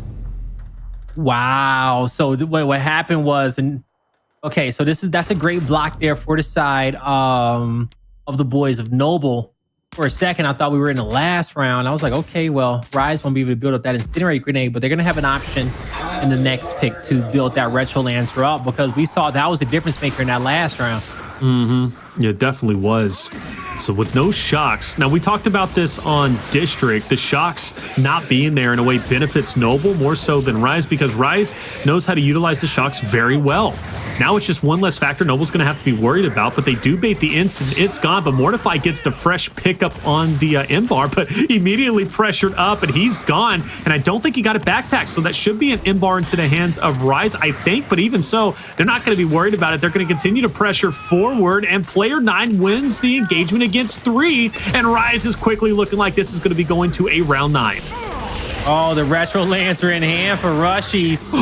Trades out on a second kill. This should still be a Rise round. We're going to round 9, and I do believe it was Icy. He identified that it was a 2-2 to start. Mark Xysho coming up off the flank through the smoke. Avexys was able to focus him, but after Icy did that, knowing that Xysho was coming with incendiary grenades, he knew that he had a window to flank in that moment. So he goes through on a flank, comes behind 2, picks up both kills, and that was a heads-up play from him, just saying, you know what? I see a prime opportunity to take the game over, and that's exactly what he did. All right, so round 9. Who is going to close it out? Both teams have been just fighting for power, and we might get a little half on the M-bar. That'll make things fast and furious. Or excuse me, not a half, but at least bring it up to 9. 9 total shots in the M-bar. That is a ton of firepower to fight for. In our second round 9 in this series, it was 5-4 map number 1, 5-3 map number 2. We went the distance, map number 3. Who's going to come out on top? Icy Mortifys have the incendiary grenades. They're going to keep them in their 1v1 lanes down low. Shot grenades are up top. Avexys, he's going to bait the shock. He gets out in time, finds a sweet spot, 2 in the corner. He can get revived there. Nope. But Morty is going to clean the kill up with the incendiary grenade. Beautiful rotation from him. Player 2. And he's on the flank. Mortify hits the instant and goes on the flank. Fran doesn't even see him. Icy's gone as well. And a disaster for Rise, potentially, as Noble now forcing the issue going up. Avexys needs a trade. He can't get it out. Player 9 is by himself on tracks, and the front train is cutting him off. Rushiez might have to back up, but I think this is going to be it. This could be all she wrote. Ooh. That's a great down in the corner, but the better initial came through from Noble. Wow. And they're going to get their first win of the Pro League, taking Rise down in map number 3, 5-4, proving us all wrong today. Literally everybody, including the entire talent team that went with Rise. Well done for Noble, and hats off to Mortify, the new addition to this roster. MVP and the last 2 maps. And you know, MVP of the day. I said that if he can play at the level in which Reptilian was slinging out, as play with that confidence, run around the map, force people to play around him, then this Noble squad can look like a version of what the previous team did.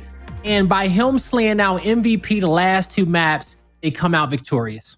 And huge boost for Noble to beat Rise. Now, granted, Rise has had their struggles, but just getting that victory, breaking the slump of 0-7, you know, that's a big W. Now they're 1-7. They're still in contention for relegation. It doesn't mean they're safe by any means. They're going to still have to win some more series in the future, but this is a start. This is a start, and I know for Mortify specifically being the new addition for this roster and the pressure that he had, you know, kind of filling in the shoes of a couple of others, man, it's got to feel good to get this victory. It truthfully does. And again, to break that slump, to get the first win in phase 2, man, Mortify, he should be on top of the world. But, you know, it's not like it was clean necessarily. We've seen plenty of mistakes for Noble as well as for Rise. They need to go to the drawing board and figure some things out. But again, it's a start. I take nothing away from them. Yeah, it's most definitely a start. They got a lot of work to do in a short amount of time, but this Noble squad, by coming away with this win, has proved to us that they are progressing and they are going to be a different version come major time. But hey, get to work, man. This was a great first step, getting your first win of the Pro League, but it's a lot more to be done here for this Noble team. A lot more to be done, and a lot more to be done for Rise specifically. That is the 4th time. Keeping count. I hate keeping count like this, but that is the 4th time I have seen them place a power weapon on entrance to take the L. That is the 4th time that I've casted them, and they place an in-bar on entrance, and they lose. So that it's tough. It truthfully is, but and a coincidence is May 4th with it being the 4th time? I don't know. Maybe so, but hey, Noble, you proved us all wrong. And that's the scary thing. When everybody is against a certain team, man, I'm telling you, more often than not, the other team ends up winning, Blaze.